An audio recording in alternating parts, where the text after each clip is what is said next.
Celebrated Shavuot yesterday. Shavuot is a holiday that is centered on the Torah. It's called Zman Matan Torah, the time, the season, the holiday for the giving of the Torah. And Shavuot historically commemorates that moment when together we all stood at the foot of Mount Sinai to receive the Torah. And I think about that moment, that picture, the picture you have in your head of that reception of the Torah.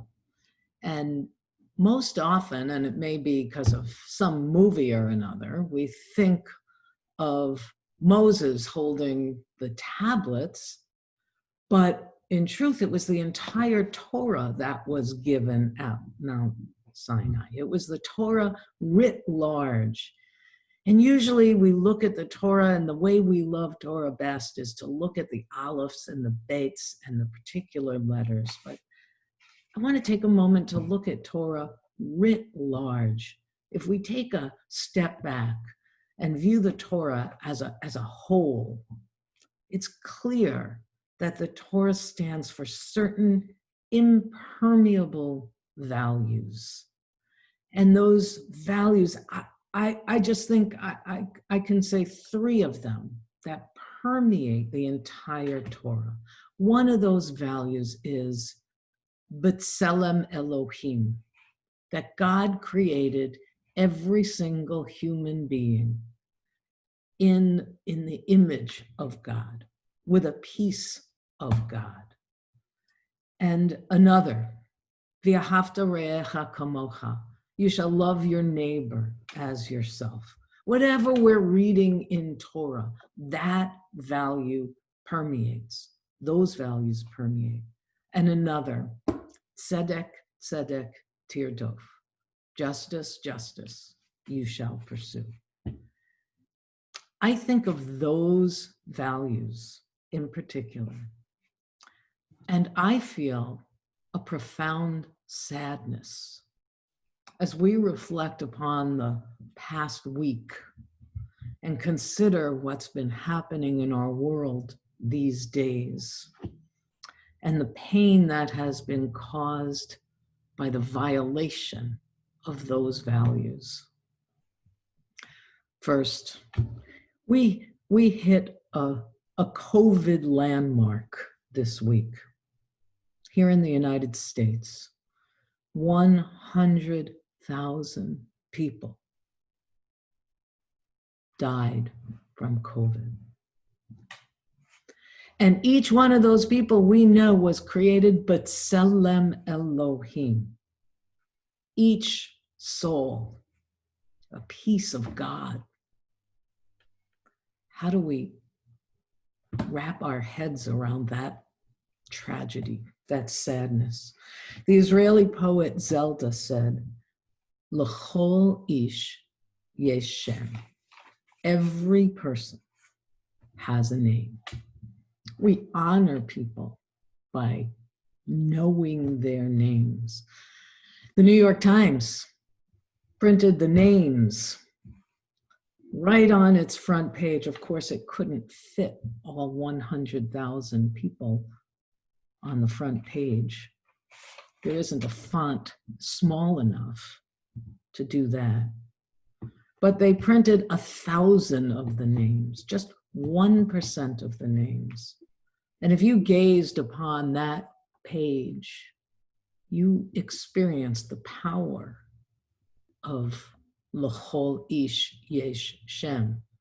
Every person has a name. That one page of the New York Times reminded me of our TBT trip to Central Europe when we went to Auschwitz.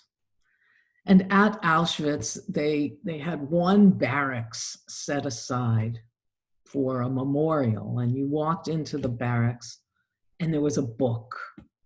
And the book was actually hanging from the ceiling, and the pages of the book went from one end of the barracks to the other. And every single page was filled with names.